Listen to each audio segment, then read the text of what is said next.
ফুটবলে হারের প্রতিশোধ আর্চারিতে নিল বাংলাদেশ। আন্তর্জাতিক প্রীতি ম্যাচে বৃহস্পতিবার ভিয়েতনামের কাছে ৩-০ গোলে হেরেছিল জামাল ভুঁইয়ারা। সেই হারের প্রতিশোধ নিতেই যেন আজ এশিয়া কাপ আর্চারির পুরুষ কম্পাউন্ড দলগত ইভেন্টের ফাইনালে ভিয়েতনামকে হারিয়ে দিয়েছে বাংলাদেশের আর্চাররা। প্রথমবারের মতো এই ইভেন্টে এশিয়া কাপে সোনা জিতল বাংলাদেশ। ব্যাংককে চলমান টুর্নামেন্টে হিমু বাছার, ঐশ্বর্য রহমান ও নেওয়াজ আহমেদকে নিয়ে গড়া বাংলাদেশের কম্পাউন্ড দল দারুণ নৈপুণ্য দেখিয়েছে। এর আগে তারা সেমিতে ওঠে মালয়েশিয়াকে হারিয়ে, আর ফাইনালের টিকিট কাটার পথে হারিয়েছিল বজ্র ড্রাগনের দেশ ভুটানকে। শুক্রবার সকালের ফাইনালেও দারুণ করেছে বাংলাদেশ দল। ভিয়েতনামকে 231-225 স্কোরের ব্যবধানে হারায় লাল সবুজের প্রতিনিধিরা। তাতে এই প্রতিযোগিতায় সোনা জিতল বাংলাদেশ। বাংলাদেশের পুরুষ কম্পাউন্ড দলের গড় স্কোর 9.62। এছাড়া আলাদা করে নজর কেড়েছেন হিমু বাছার, তার গড় স্কোর 9.75।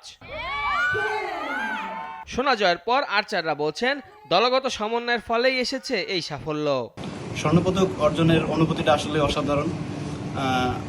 আমার স্বপ্ন ছিল আন্তর্জাতিক স্বর্ণপদক অর্জন করা এবং দেশের পতাকা সব দেশের সামনে তুলে ধরা এবং বাংলাদেশের যে জাতীয় সঙ্গীত আছে সবার মাঝে বাজিয়ে তোলা। এখানে সবথেকে ইম্পর্টেন্ট ছিল আমাদের টিম বন্ডিং। আমাদের তিনজনই খেলেছি, আমাদের মধ্যে প্র্যাকটিস থেকে শুরু করে এবং অন্যান্য যে ম্যাচগুলো আমরা খেলেছি আমাদের মধ্যে বন্ডিংটা খুবই ভালো ছিল এবং আমরা প্রত্যেককে ডিরেকশন দিয়েছি, যার যেটা প্রয়োজন সেটা অনুযায়ী আমরা কথা বলেছি, সমস্যা শেয়ার করেছি এবং যা যে সমস্যা সেগুলো আমরা নিজেরা সলভ করার চেষ্টা করেছি। এবং এছাড়াও আমরা যে প্র্যাকটিসের সময় সর্বোচ্চ স্তর করার চেষ্টা করেছি। বিশেষ করে একজন আর্চার 8টা করে টিম মানে আমরা চেষ্টা করেছি আমরা 8টাকে 80 মারার চেষ্টা করবো, সে টার্গেটকে আমরা মাঠে নামছি এবং এক্ষেত্রে আমাদের প্র্যাকটিসটা ভালো হয়েছে এবং আমার দুজন টিমের ওর এর আগেও ইন্টারন্যাশনাল কয়েকটি গেম খেলেছে, সেটা ওদের জন্য সবথেকে ভালো হয়েছে।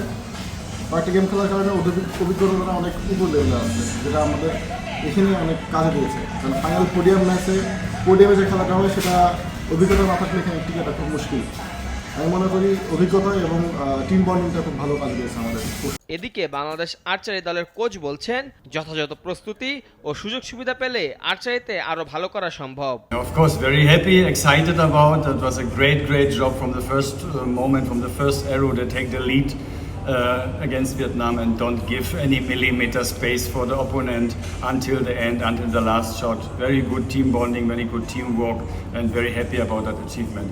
And in view of the Olympic Games, compound now is Olympic sport, and we open the door slightly in direction Los Angeles 28. পুরুষ কম্পাউন্ড ইভেন্টে সাফল্য পেলেও সব মিলিয়ে এশিয়া কাপে ফলাফল ভালো হয়নি।